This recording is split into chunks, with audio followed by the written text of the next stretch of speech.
দর্শক যে ঘোড়াটি দৌড়াচ্ছেন এই ঘোড়াটি কিন্তু আজকের এই প্রথম পেরেছি সেই ঐতিহ্যবাহী নৌকা বাইচ দেখতে চল্লক্ষীপুর হবিগঞ্জ সংলগ্ন আড়িয়াল খাঁ নদী।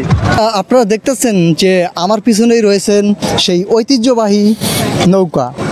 আপনারা জানেন যে এই নৌকা বাইচ আমাদের পূর্ব পরিচিত এবং দাদার থেকে বাবার থেকে আমরা কিন্তু এখনও সেই ঐতিহ্যবাহী নৌকা বাইচ দেখতে পাচ্ছি। আর এটি আমাদের মাদারীপুরে খুব প্রচলিত, প্রতি বছরেই নৌকা বাইচ খুব আনন্দ ঘিরে আনে আমাদের মাঝে। তো আজকের যেই নৌকা বাইচ চল্লক্ষীপুর হবিগঞ্জ ব্রিজ সংলগ্ন যে আড়িয়াল খাঁ নদী, এই নদী বয়ে আজকে হয়ে গেল এক বিশাল নৌকা বাইচ। তো আপনারা দেখতে পাচ্ছেন যে আমার সামনে যে ঘোড়াটি রয়েছে এটি আজকে ছিল প্রথম পুরস্কার এবং দ্বিতীয় পুরস্কার হিসাবে যতটুকু শুনতে পারছি যে প্রিজ রয়েছে এবং তৃতীয় পুরস্কার হিসাবে রয়েছেন টিপি। এখন দেখতেছেন মাদারীপুর হবিগঞ্জ ব্রিজের উপরে এবং সাইড থেকে যদি আমি দেখাই এবং নিচে যে কি পরিমাণের দর্শক আছে আজকের এই ঐতিহ্যবাহী নৌকা বাইচ দেখতে, এটা ভাষায় প্রকাশ করা যাবে না। আপনারা যদি দেখেন যে এই হবিগঞ্জ ব্রিজ থেকে চারো সাইডে নদীর দুপারে আমার মনে হয় লাখ লাখ দর্শনার্থী আসছেন এই নৌকা বাইচ দেখতে। বছর ঘিরে অপেক্ষা করেন সেই ঐতিহ্যবাহী নৌকা বাইচ দেখার জন্য।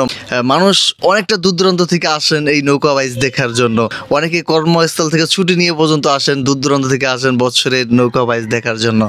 এবং যারা এই নৌকা বাইচে অংশগ্রহণ করেন তাদের প্রত্যেকটা বইটার ঝুঁকে, প্রত্যেকটা বইটার তালে তালে যেই আনন্দ ঘিরে আনে এবং প্রত্যেকটা ঝুঁকে মনে হয় যে আমরা এই বিজয়ী হব।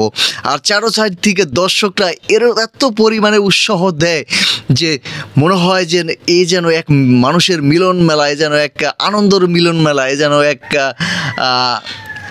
যেন এক শান্তির মিলন মেলা। যে প্রত্যেকটা মানুষ ছোট থেকে বড় সকলে যেভাবে উৎসাহ দিয়ে যান এই ঐতিহ্যবাহী নৌকা বাইচে, সত্যি এটা অসাধারণ। আর আমরা মাদারীপুরের মানুষ আমরা চাই এইটাকে বাঁচিয়ে রাখতে, সর্বকাল বাঁচিয়ে রাখতে। প্রতি বছর ঘিরে হবে আমাদের ঐতিহ্যবাহী নৌকা বাইচ। তো অসংখ্য ধন্যবাদ এত সময় আমাদের সাথে থাকার জন্য এবং ভিডিওটি দেখার জন্য। পরবর্তী ভিডিও দেখার জন্য আমাদের সাথেই থাকুন, চোখ রাখুন প্রিয় শহর মাদারীপুরে এবং আপনারা যে কোনো তথ্য এবং ইনফরমেশন শেয়ার করে আমাদের সঙ্গেই থাকুন। আল্লাহ হাফেজ।